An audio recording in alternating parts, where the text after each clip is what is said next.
in the reality of many realities. How we see what we see affects the quality of our reality. We are children of earth and sky. DNA, descendant, now ancestor. Human being, physical spirit. Bone, flesh, blood as spirit. Metal, mineral, water as spirit. We are in time and space, but we're from beyond time and space.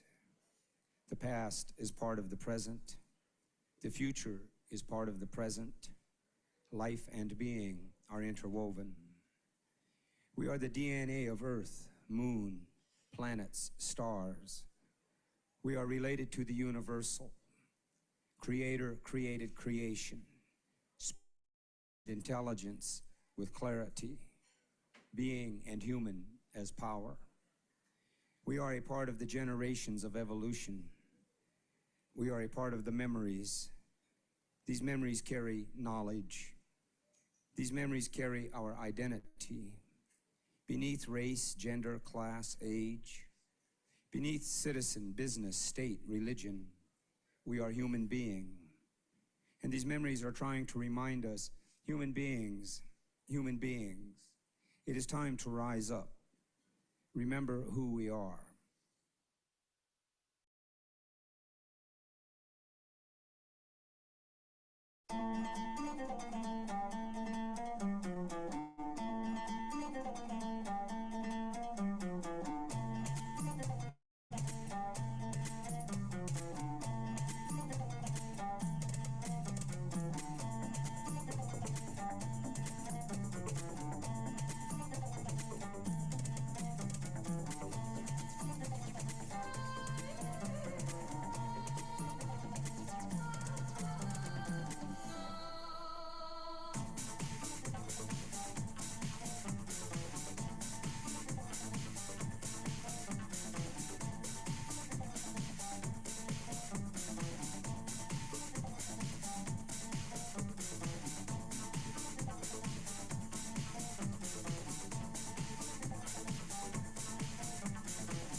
ingrato y mal proceder.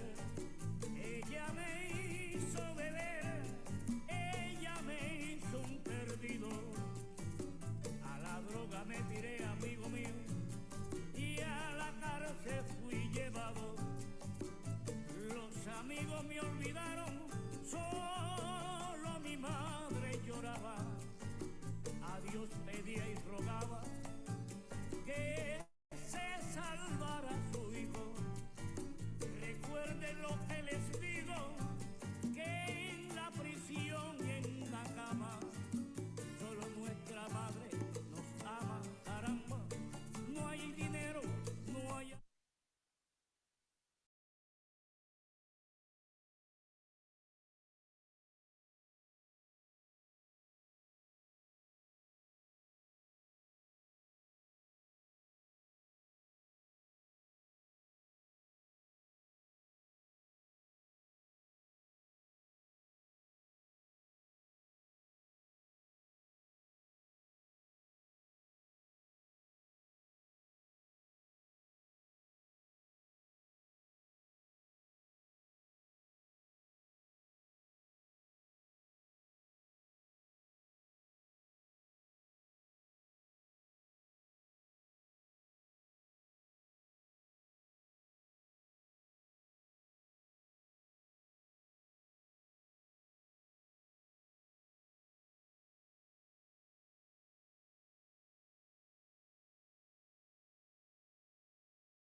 Greetings. Hello, Aquaba. I hope you're doing well today. Hope you're reaching your highest level of mental, physical, and spiritual strength and that everything is going well. We are happy that you are joining us for this week's episode of Our Ancestors' Voices, a weekly program, one of several, sponsored by the All African People's Revolutionary Party, the AAPRP. We're glad you're here for this critical topic today: unknown assassinations against African revolutionaries by imperialism. Most people know at this point in 2025, at least have some, if you have any awareness of our struggle for justice, most people have some awareness of the African revolutionaries who have been out and out murdered, shot and killed, blown up, whatever the case may be, where our enemies conspire destroy our leaders, and the names of those people are well known to most of us: El Hajj Malik El Shabazz, Malcolm X, Amilcar Cabral, Thomas Sankara, Patrice Lumumba, Fred Hampton, Apprentice Bunchy Carter, and so on. Like, we know those folks, where those things happen to them, but we also know that whether we're talking about those brave souls, or we're talking about folks who were very courageous revolutionaries, people who had great vision for what we needed as a people, but who lost their lives early on due to what's been basically regarded as health failures. We also know that there are many questions about those deaths that we should explore. You know, those of us who are concerned about what happens to our people, we should explore these things, because we know that in every instance, no matter how we lose our leaders, whether they die through these so-called health instances, or whether they're out and out assassinated through violence, the events that overtake them are very rarely the only time that they're under attack. So, for example, what I mean is, we know that when El Hajj Malik El Shabazz was poisoned in Egypt 2 months before he was eventually assassinated. We know that. We know that the same is true when we talk about Thomas Sankara and other African revolutionaries. The assassination of their life was not the first instance that was attempted against them. But we also know that even some of the other folks who lost their lives in quote unquote other ways, Kwame Nkrumah, Kwame Ture, Sekou Touré, Frantz Fanon, who are the four that we're going to focus on in today's episode, uh, before they met their demise, there were previous instances where their lives were in danger. So that wasn't, like nothing ever happened to them and then they just died from this health concern. So that's why we're going to talk about this subject. So we're glad that you're here to join us for that.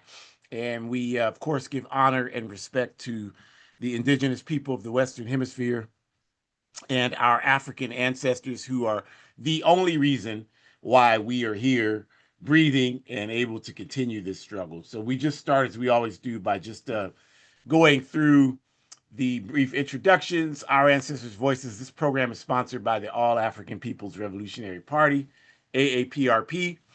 And the AAPRP is a revolutionary, independent, mass, Pan-African political party which has its base in Africa, the national home for all people of African descent scattered in suffering in almost 120 countries worldwide.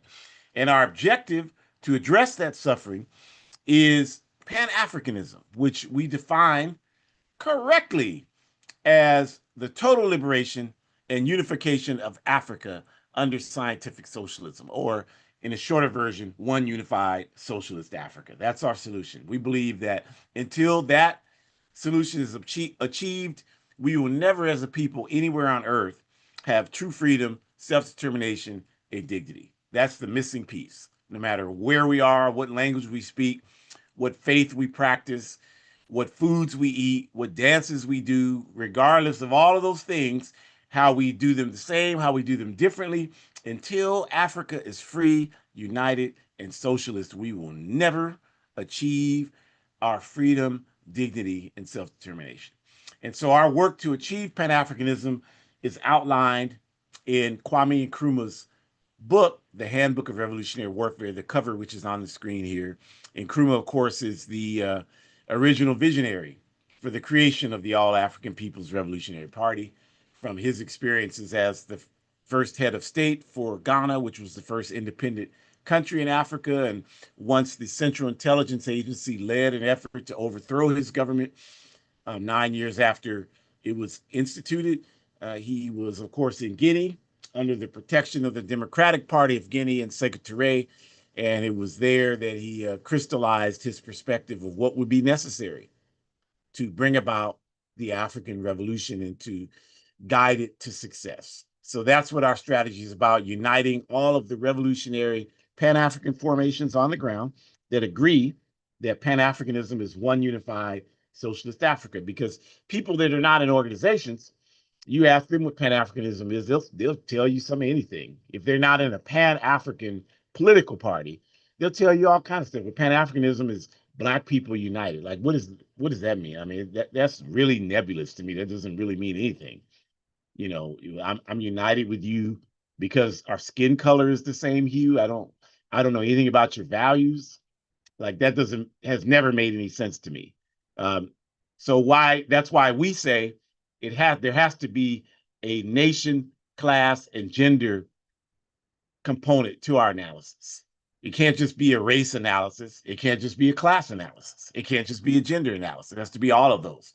And so that's why we say one unified socialist Africa, and we have the strategy we have. In this program, Our Ancestors' Voices is hosted each week by myself, Ajamu, and my biological, ideological daughter, the newly anointed Dr. Shakur Umi. So to get us started, I turn it over to her.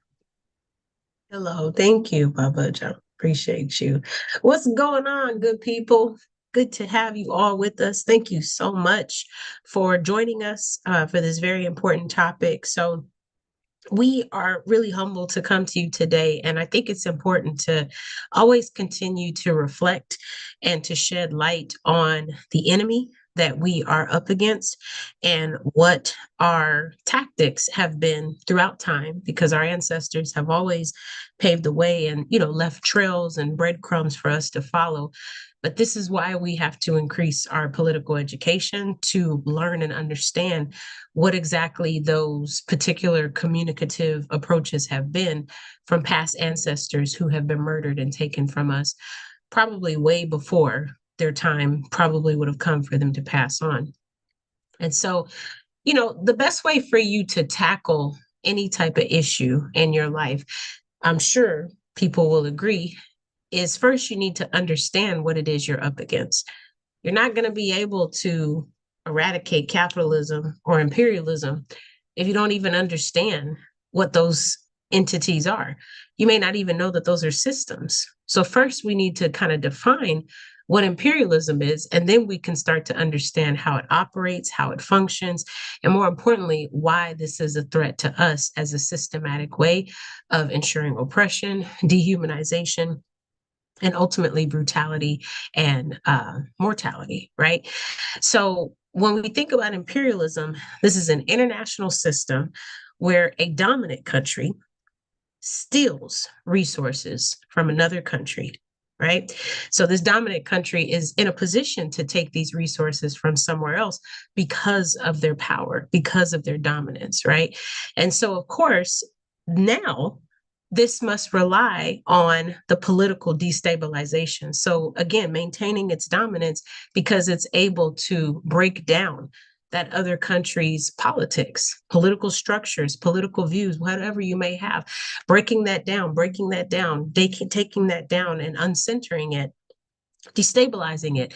This also falls into the assassination to ensure the face of leadership in the exploited countries reflects the interest of imperialism.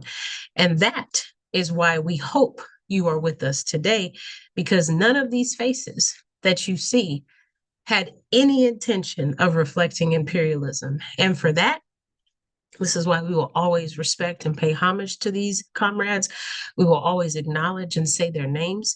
We will always remember them. We will celebrate them. We will congratulate the fact that we are trying to do even an ounce of the work that they did in their entire lives. We are trying our best to do it and to duplicate it and to allow for the world to be better because of it. But none of these comrades had any interest in representing imperialism. None of them had any motivation to represent imperialism. And so again, when you think about imperialism, remember, if you're going to take over a country's political well-being and their resources, you have to take out people who are pushing against your agenda. You can't leave them alone and leave them alive, because they are going to threaten your ability to be powerful and to maintain your power dominance. So this is why these comrades had to go, because they represented leadership that was in the opposite interest of imperialism, which meant that dominant country wouldn't be in a position to continue to maintain the control, to continue to get the resources, to get any resources at all. So this is why they were targeted, and this is why they were assassinated. And since revolutionaries exist to combat imperialism, this backward system has perfected the concept of assassinating leaders to the point where this is a common thing every single day, no matter what. And we see this taking place, I would argue, on several different levels, where basically if you see someone who can help organize the masses of people, if you see someone who can help enhance and enlighten them, if you see someone who has the power to change people's perceptions and to potentially encourage and persuade them to try a new thing, to adopt new methods, to start to read more, to start to politically educate themselves, whatever that can be, this backward system perfected the concept where those folks got to go, because they are promoting the false kind of leadership that is not going to be well for imperialism. It is not going to yield well for imperialistic success or values. Some overtly and aggressively were murdered because they could not continue to exist in the current fashion that they were existing in. Others covertly and more subtle ways. And we can see that most of these African revolutionaries were overtly assassinated by imperialism, and are names we all known as assassination victims. We have Samora Machel, we have Patrice Lumumba, Thomas Sankara, Steve Biko, Amilcar Cabral, Malcolm X, and Fred Hampton.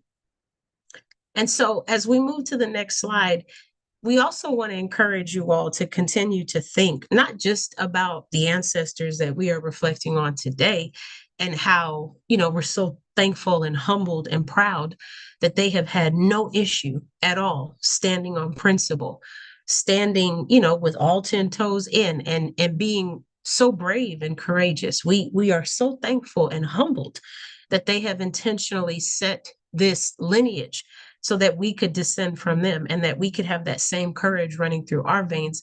But we also want to encourage you all again, like these comrades had every opportunity to back down. They had every opportunity to sell out.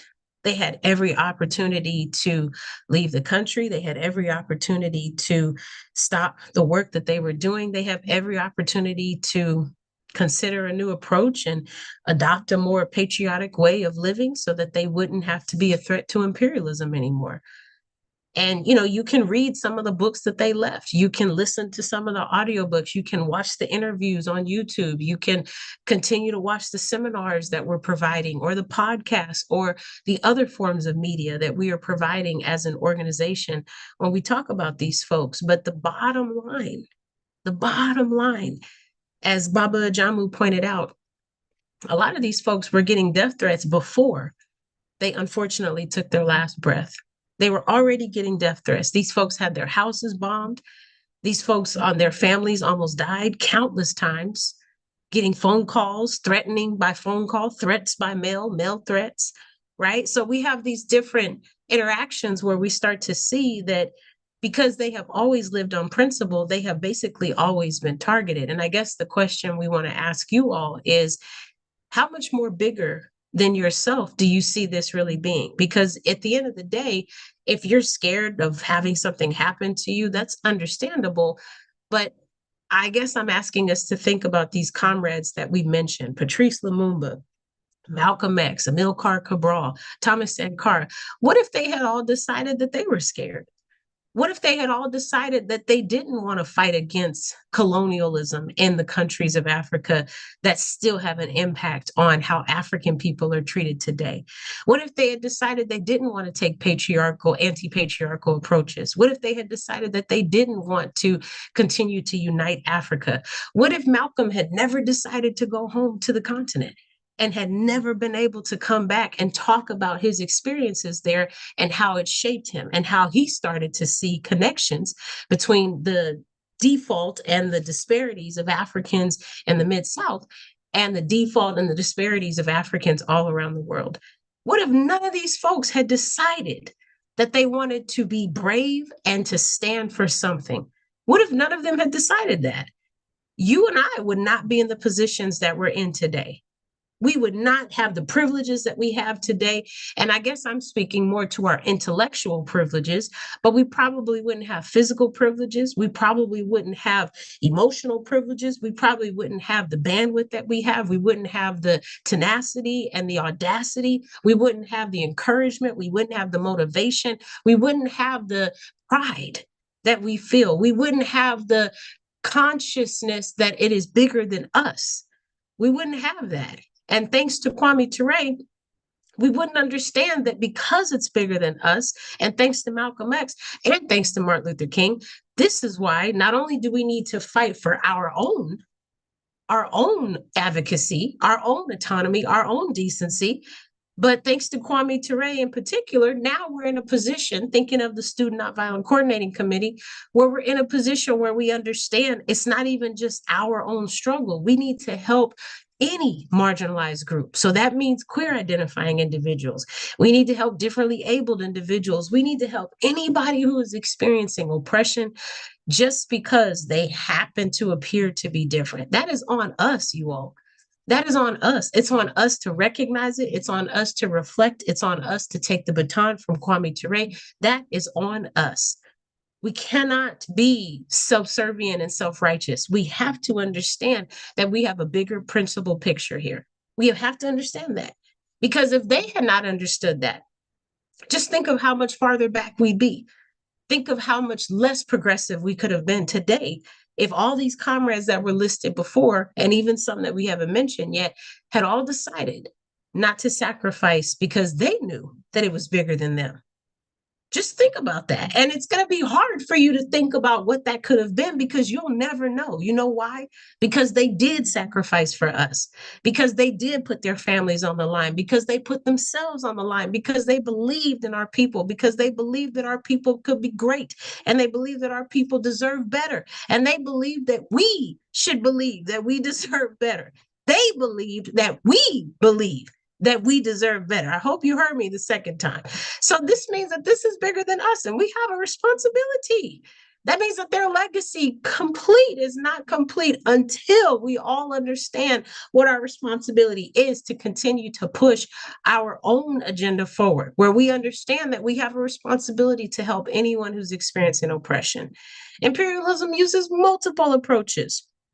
The system most widely used and effective disinformation tool is the reactionary propaganda. This is why you have to know your history or your herstory or your theirstory. You have got to know what is being kept from you. You have got to seek information that is withheld from you on purpose because the intention is to maintain your ignorance. So you have got to look beyond that, and you have got to seek what you don't know. And I know that doesn't make sense, but it will the more you start to increase your political education. You will find you're going down so many rabbit holes, and how stimulating and how educating it is to do so. Capitalism, imperialism knows that most people do not study history. They know that. They're counting on that. That's what I said. It's so much more sexier to be ignorant, which is crazy. Because in any other circumstance, it would not be attractive to be ignorant. That would not be feasible. That would not be useful, right? They know that with the repeated effort, they can convince people to believe the positions they advance, regardless of the lack of evidence and or the knowledge to support their dishonest charges against genuine revolutionary work. But when those tactics fail to succeed, imperialism can and always does rely on political assassination. So, if imperialism is not reaching success when it comes to using ways to bring lack of integrity into the work that we're doing, to try to reduce our credibility and to try to enhance our dishonesty or our inhumanity. When those tactics don't work, imperialism has a successful, consistent one where all it does is just rely on the political assassination. And a lot of that is by attacking character. A lot of that is by attacking integrity. A lot of that is by attacking the community. A lot of it is by attacking the organization's character or the organization's reliability, whatever that looks like, so that you can find a thread somewhere that is rattled. And then after you find that rattled thread, all you have to do is pull on it. Because now it has already showed you that its integrity is compromised. And now you have everything you need to continue to manipulate that and to continue to push it for what you want it to be. So, we just want to focus on some of the images that we see on the left here. So these are some of the world's most notorious international espionage agencies. And so, of course, we have the CIA, we have Mossad, we have M16, KGB. On the bottom left, we have FSB, ISA, NSA, and then we have Abwehr. I'm not doing well with that, but yes, these are some of the world's most notorious international espionage agencies. So all in all, you all, we're asking you to think of two things before I pass it back to Baba Jabu.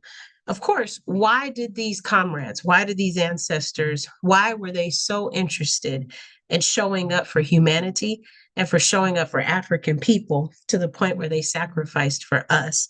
what is it that they felt they could gain? And more importantly, what is it that they felt we could gain by them giving us their life for the work that they were doing and for the fact that they had no intentions of stopping that work, the fact that they knew that they wanted to resist imperialism, and because of that, they were targets. But the second thing is we're asking you to think more about where that leaves you.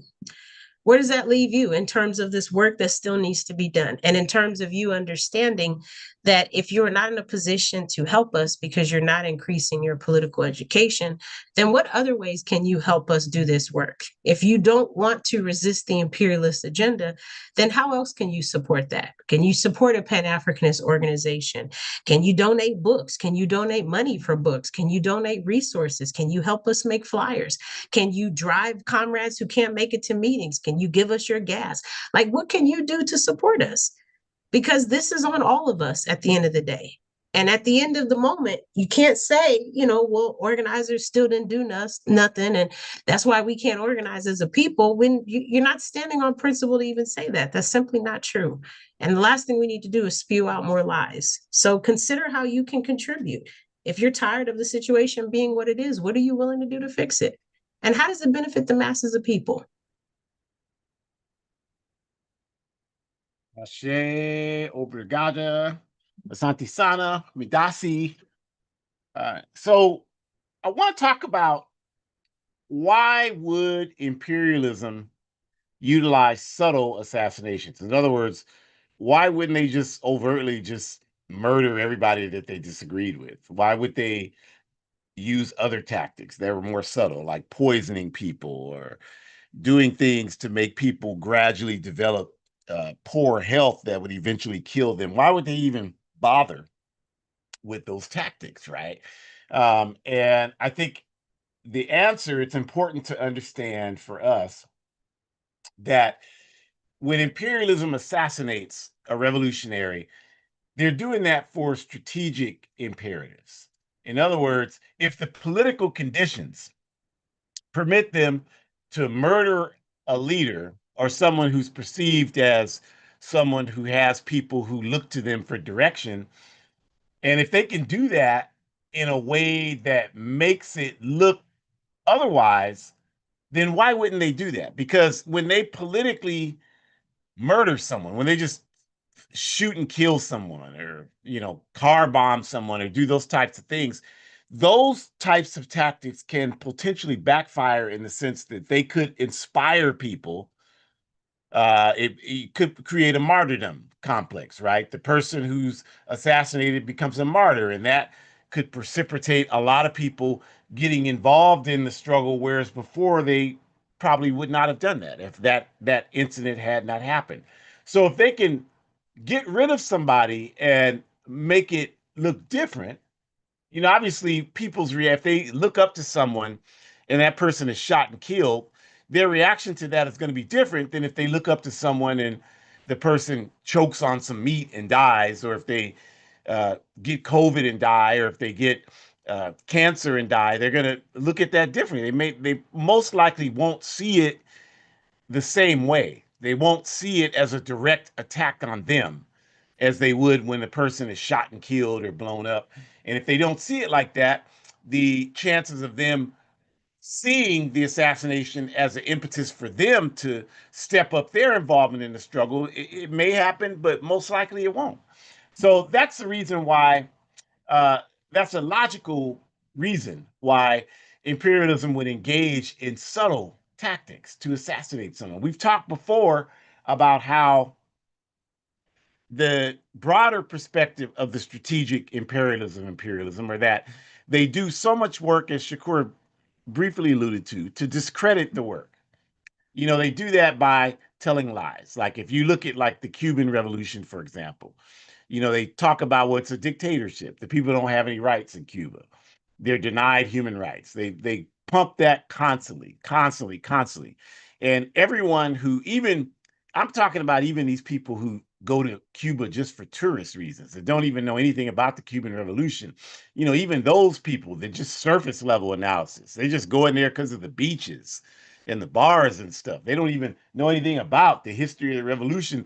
Even those people come back from those tourist visits and say, yeah, I think that we've been lied to about what's happening in Cuba. Now, obviously, if those people come to that level of consciousness, the people who are engaged in organized struggle against imperialism and have studied the Cuban Revolution extensively, come back with a clear ability to analyze how the people have freedom under the Cuban Revolution, how they exercise that freedom. Just essentially dismantling the lies that are being told about the Cuban Revolution. But imperialism has to make that effort of misinformation because, like we just said, like they know people don't study, so they know if they tell a lie and dress it up well enough, the chances are very and tell it often enough, the chances are very good that the majority of people are going to accept that at face value. They do that consistently. That's a tactic they use. They said in 1970, I mentioned this before, Kwame Ture, when he was Stokely Carmichael, he was subpoenaed to come testify before the House of Un-American Activities. They used to call it HUAC. And what HUAC was, is it was a Senate committee in the U.S. legislature, and they were on a communist witch hunt. So anybody that they wanted to accuse of being a communist or, a radical leftist, then they would bring them there. They would, engage in all these activities designed to bring that person or persons down. They would put pressure on their employer to terminate them. They would put pressure on the banks where these folks had loans to, figure out a way to legally, at least appear legally, to break the mortgage on the people's houses. They would put pressure on people not to rent to them, all of these things. This was all a part of and it was designed to demoralize people who were engaged in the struggle, right? To frame people, to accuse them of committing crimes they didn't commit. They did all of these things, right? That's the kind of stuff they did to try to discredit, to accuse people of doing things that they didn't do. Like in the case of Fred Hampton, they accused him of stealing $71 worth of ice cream from an ice cream truck. And they put him in, they arrested him, convicted him, and put him in prison for that, when clearly, there was no evidence that he had done that. But this is the kind of stuff they do, hoping that it would discredit Fred Hampton and the Illinois Black Panther Party, who was engaged in some of the best revolutionary organizing work this country's ever seen. And because that tactic did not work, it didn't discredit Fred. Instead, it enhanced his status among the people. Then, eventually they moved to out and out political murder of Fred Hampton. And in that case, I mean, they did it in a way where they didn't even bother to use surrogates like they normally do. The Chicago police carried out the assassination themselves. That tells you how desperate they were to get rid of him. But it didn't just start with them breaking into his apartment, poisoning him, or I'm sorry, drugging him and breaking into his apartment on December 4th, 1969 at 4 a.m. They had been engaged, as I just mentioned, with acts to discredit him long before that. I mentioned a couple of weeks ago the FBI file, or last week, the FBI file that was created to attempt to discredit Reverend Dr. Martin Luther King Jr., to paint him as an adulterer, as someone who had loose moral values and therefore could not be looked upon as a moral voice in the country. And they made that attempt, and that attempt failed. His wife refused to take the bait when they sent her the package. The media outlets that they sent the package to refused to take the bait.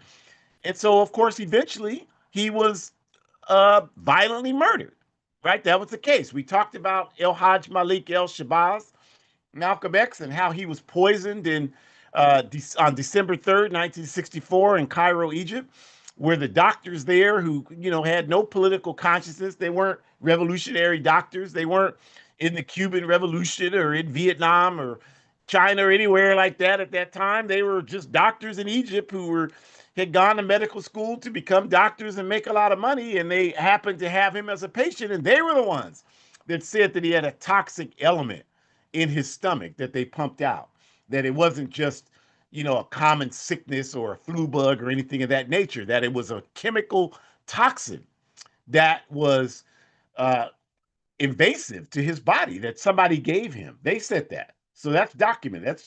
That's not an opinion. That happened. But that didn't work. he was not discredited that way, and eventually they engaged in a violent assassination to take his life. We could go on down the line. You know, there were several efforts to assassinate Patrice Lumumba. First, he was discredited the same way the example I'm giving you of all these other revolutionaries. If you didn't know, Patrice Lumumba was a postal worker. He worked at the post office in uh, um, in the Congo, in Leopoldville. He was a postal worker there, and he was accused of inappropriate usage of money, and he actually went to jail for that in the Congo. And so this was long before his political activism crystallized. And by the time he became prime minister, democratically elected prime minister of the Congo in 1960, you know, these incidents were years behind him, right? When he was a very young man of like 2021, he was 35 by the time he became prime minister. But imperialism resurfaced these allegations to attempt to discredit him to the people. And of course, that didn't work.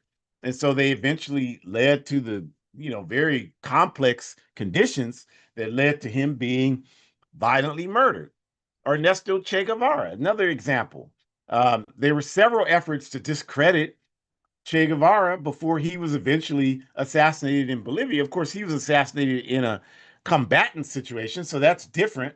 But still, the efforts were made to discredit, to destroy his reputation. And those efforts against him continue because once they murdered him, he became, as you know, an international icon for socialism and anti colonialism and liberation, of which he remains to this day. You know, almost 60 years after he was assassinated, 58 years after he was assassinated, he's still an international icon. And so the efforts to discredit him, they go back to that. They're still attempting to discredit him. He was uh, a racist. He was this and that, you know, all this stuff they use. So this is what they do, right? But they do that because if they can make things look like the people they wanted to have removed should be removed because they weren't qualified or committed to the people, then they'll do that, right? And the same with Libya. They did, I forgot to, on the fly, mention Muammar Gaddafi, who's in the first picture, but they did the same thing with him. I mean, there were years of efforts to discredit him and the Libyan Jamahiriya and what they did in Africa. And we'll talk extensively about that next week. That's the program topic next week. But that was, there's always, my point is, there's always efforts to discredit the revolutionaries before they move to assassination, you know. But in some instances, a more subtle approach is deemed to be a better approach than out and out violent assassination. Maybe it's because the violent assassination is deemed as a last resort, you know, and maybe it's because of the circumstances that people or persons are in. Another method to assassinate them is just not effective. Like in the examples I gave, these other subtle methods were just not effective. They weren't working. So if they have a situation where the subtle methods would work, why wouldn't they use them? Right, is the point. Before they go to out and out, you know, just shooting someone down in the streets. So let's talk about some of the examples here, right? Like you see here, the picture on the left-hand side is Kwame Nkrumah in Conakry, swimming in the Gulf of Guinea, right outside where he lived, via Sealy, where he was there with the Democratic Party of Guinea and Secretary after his government in Ghana was overthrown on February 24th, 1966. This man ate in a very healthy manner, got up every morning and exercised. There are tons of witnesses who verify this. And he would swim in the Gulf of Guinea. He'd swim there in the ocean. So he was very fit. He had, at the time he went to Guinea Conakry, he had no health issues. The picture next to him is Frantz Fanon speaking at the All African People's Conference in Ghana when Nkrumah was still president in Ghana in December of 1958. And at that conference, Fanon is pretty much single-handedly credited with turning the culture and the environment of that conference from one of nonviolent, we need to get independence through negotiation, to one of we need to get independence any way we can by any means necessary, and that using violence against our oppressors is our right as human beings. This was what Fanon's speech entailed. And so, if you think about them, right, of course, imperialism works overtime to cover their tracks, right?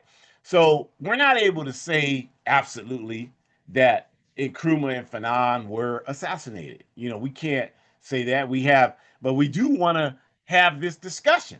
We think that we have every right to have this discussion. So we will say that we can raise questions about what happened to them.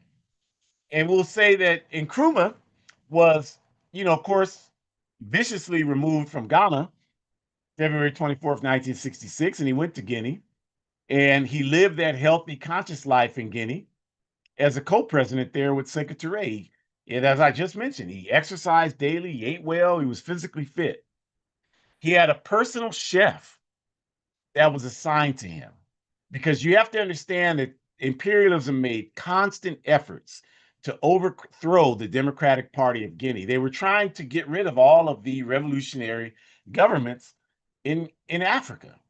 They had successfully sabotaged Lumumba's efforts and the National Congolese movement in the Congo in 1961. So next, they focused their attention on Nkrumah, who they learned from what happened in the Congo that Nkrumah was going to be a problem to anything they tried to do in Africa. So they knew, after all of Nkrumah's efforts to thwart their sabotage of Lumumba's government in the Congo, they knew they had to get rid of Nkrumah. So they went to work on him. And once they successfully were able to overthrow Nkrumah in 1966, then they were working on ratcheting up their efforts in Guinea against the Democratic Party of Guinea and Sekou Touré. And they continued those efforts until Sekou Touré's death in 1984, which we'll talk about a little more about in a minute. But of course, the other government that they were focused on was two other governments at that time. Was the government in Mali under Keita, Modibo Keita. Of course, they overthrew his government in 1968. And then the government of Gamal Abdel Nasser in Egypt, but unfortunately, Nasser himself unexpectedly died in 1970, and that's something that we need to look closer at and raise questions about. But Nkrumah in Guinea was fit and had a personal chef. And if you look at the dates, in 1969, 70, 71, if you look at that period of time, you'll find that there's a correlation between when Nkrumah's personal chef mysteriously died, right? We still don't know why the chef died. And then that person was replaced with someone else who was not as well known to Nkrumah's political circle. And of course, at that time, the conditions in Guinea were so desperate, they did. I'm sure that the Democratic Party of Guinea did the best they could to protect Nkrumah, but there was constant sabotage. And Nkrumah wrote a lot about that. There was constant sabotage. There was no clear understanding of who to trust during those years in Guinea. There were constant efforts to assassinate Sekou Touré and overthrow his government. And so in this environment, this unknown person was made Nkrumah's chef after his chef mysteriously died suddenly. And then not too long after that, his health took a serious turn for the worse, culminating with him allegedly dying of prostate cancer in April of 1972 in a Romanian hospital in Eastern Europe. He wasn't even able to end his life at home in Africa. And so this is at the very least suspicious, right? And at the very best, it was an out and out attempt to assassinate President Kwame Nkrumah. That's what we're saying about that. And now that we put that out there, it's up to you to take it from there and do more research. We all should be researching these things so that we can provide our people with the proper information to understand the conditions under which we live, right? That's why we put it out there. You can't say after hearing that that, well, there's no reason to talk about that. There's a lot of reason to talk about that. And then we moved to Frantz Fanon. He was only 36 years old when he had an attempt against his life in Algiers, Algeria. You know, he was working in support of the Algerian Revolution in the early 1960s after he moved there from growing up in the Caribbean, Martinique in the Caribbean. You know, great example of Pan-Africanism, like Kwame Ture, left the Caribbean, moved to Africa, and contributed to the African Revolution, the Pan-African Revolution. But Fanon, just a few short months after there was a clear attempt on his life in Algeria, he suddenly developed leukemia. He had no previous health issues, nothing that would indicate that this is something that could happen. And once he was diagnosed with like leukemia, he died very shortly after that at 36 years old. So again, at the very least, this is very suspicious, right? At best, again, this was an effort to end this man's life because of his contribution to the struggle.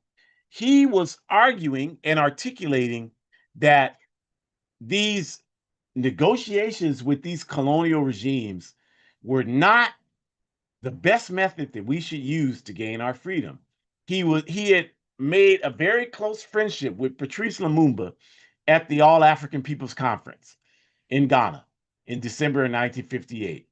And he talked to Lumumba, I'm sorry, about this constantly up until the point that, the two of them would lose their lives, Lumumba and Fanon. And of course, if you know the history, Lumumba's first real notice from imperialism came when he abruptly stood up at the Congolese independence ceremony in June of 1960 and lambasted the king of Belgium, who was there and was uplifting the work of Leopold in the Congo, who killed millions of our people in the Congo and terrorized the Congo to get the ivory. And Patrice Lumumba stood up and told this white man and everybody there that he was out of his damn mind. And this is when imperialism first took notice of him. And Fanon would tell Lumumba, like, you need to be careful because these people, you're negotiating this independence from them, and power concedes nothing without a demand. So these are questions when we talk about Nkrumah and Fanon that, we definitely need to think about.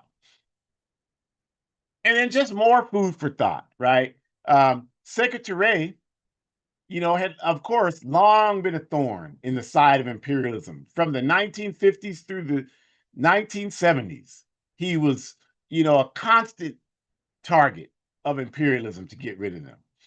And then as Guinea's economic capacity began to experience some instability, Touré and the Democratic Party of Guinea had to begin in the early 1980s to really do something they hadn't really done, which was negotiate with the capitalist world for international trade relationships out of necessity. Because what imperialism does is they starve revolutions out.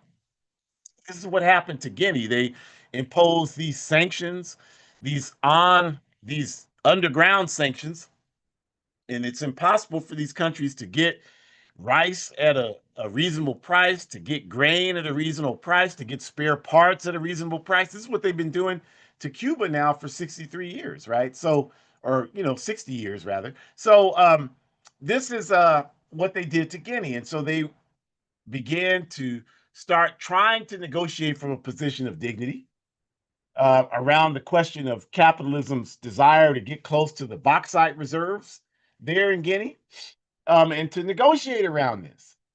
These talks began to slow down in early 1984. Like imperialism was not getting the type of cooperation from Secretary and the Democratic Party of Guinea that they wanted in early 1984. And shortly after their talks concluded in January, February 1984, Touré suddenly came down with what was called a heart attack while visiting Saudi Arabia. And after being flown to Cleveland, Ohio, here in the United States of America, he died on the operating table having open heart surgery. And again, this is, at best suspicious. Okay. At worst, it was an effort to assassinate this man and move him out the way.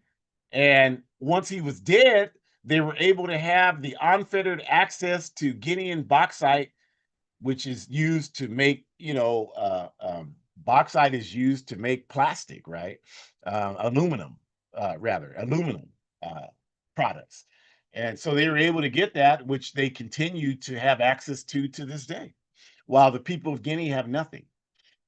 And what Secretary and the Democratic Party of Guinea were struggling to do is use that bauxite to serve the interests of the people.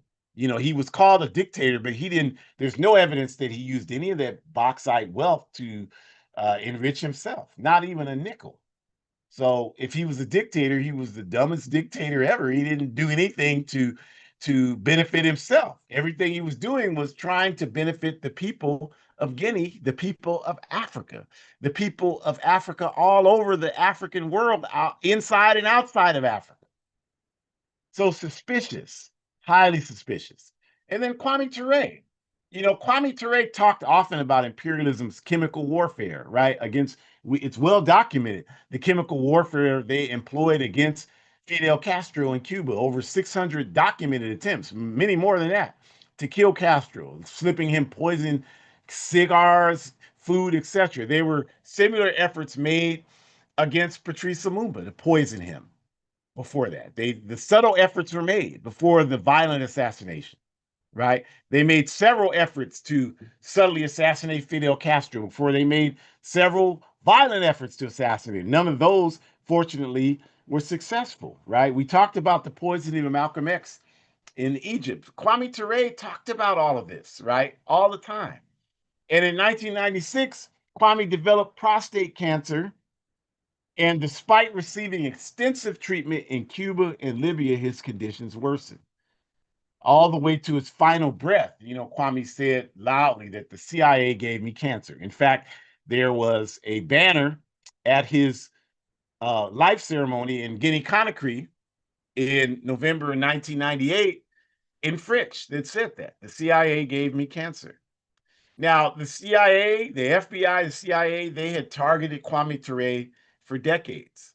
And I think one of the main reasons why he decided to move to Guinea is because he understood that, like, he was in grave danger staying here in the US. And then not only that, but obviously from a political standpoint, his evolving Pan-African consciousness, of course, led him to do what it should have done, send him home to Africa and to do the work from Africa. Like, people here are so confused. They think, someone said to me the other day, well, if you move to Africa, you're running from the struggle. Like, imperialism's propaganda has convinced these people that everything in the world centers on the US. Everything centers on the US. Like, think about how stupid that is to make a statement like that. Like, you're more in the center of the struggle in Africa than you are here. Way more in the center. This isn't the center of anything except imperialism. But that's how they have people thinking. Like, if you want to do anything, you have to do it from the US or Europe. US and Europe don't offer anything. The resources are at home in Africa. That's the prize. There's nothing here. There's no bauxite here. There's no cobalt here. There's no oil here. There isn't hardly any good oxygen here. So that's, again, at best suspicious, at worst, Kwame Ture was assassinated by imperialism. The cancer was inflicted upon him, as he said often, by the CIA to take his life and remove his voice from the struggle for revolutionary Pan-Africanism.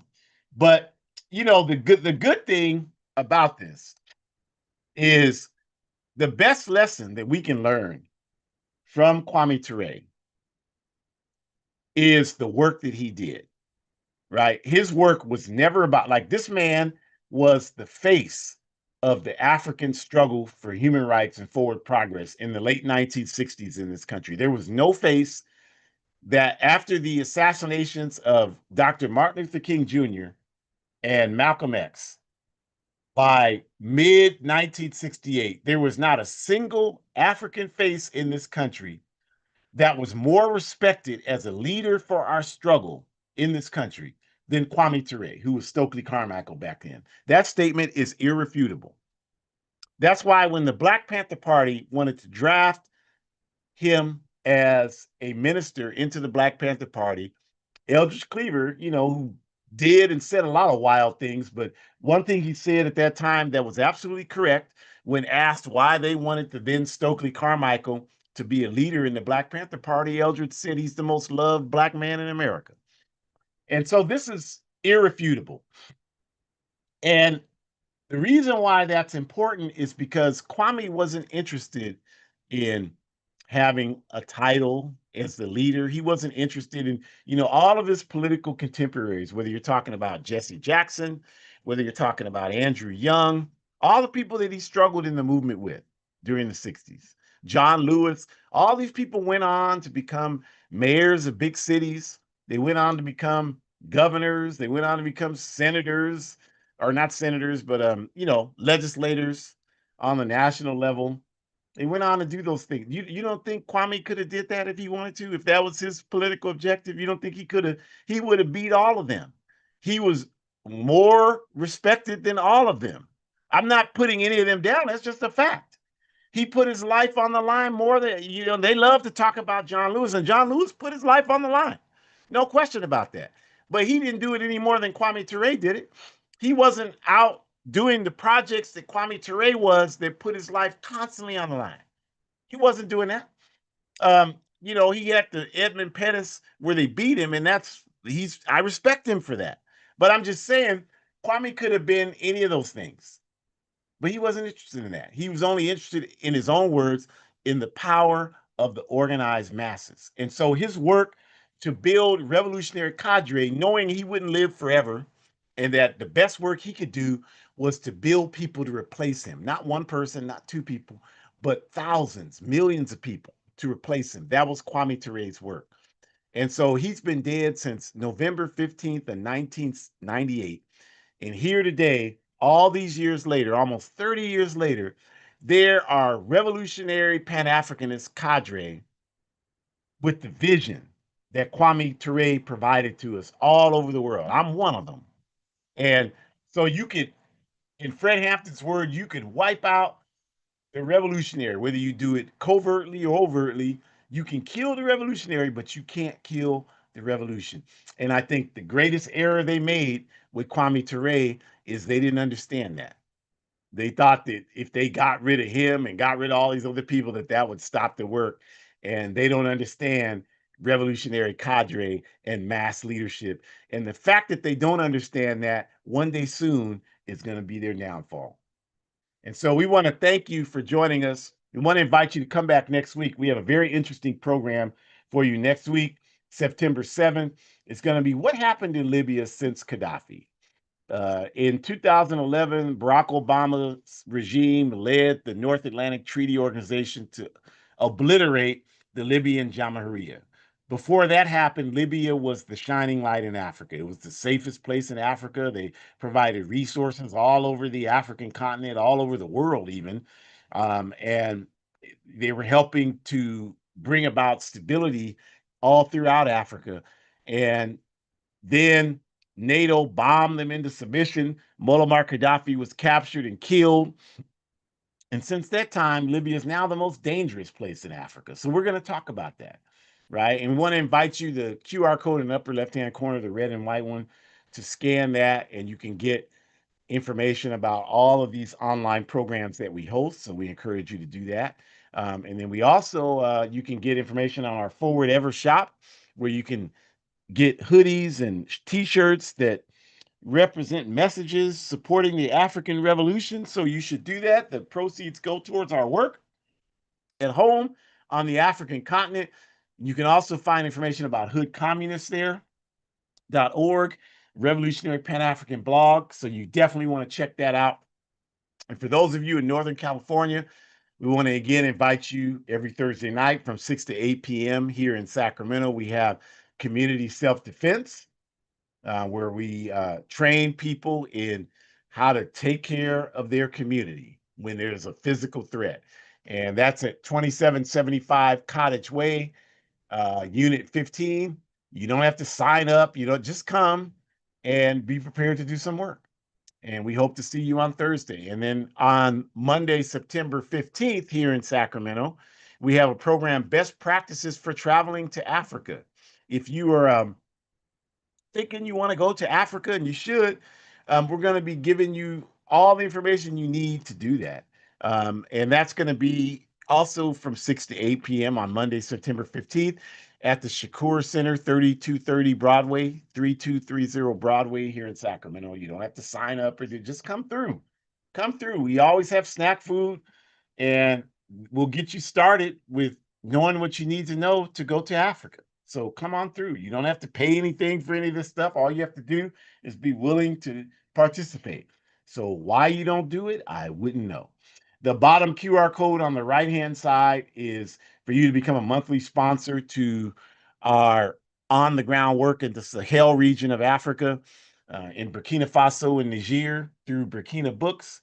We're bringing revolutionary literature, politicizing our people for the African Revolution. So please become a monthly sponsor, contribute as much as you can each month, and make that contribution. And then in the upper right, my book, A Guide for Organizing Defense Against White Supremacist, Patriarchal, and Fascist Violence, A Guide for Organizing Defense Against White Supremacist, Patriarchal, and Fascist Violence. It's only $8 US. Unfortunately, it's only available on Amazon, but we use the master's tools to dismantle the master's system.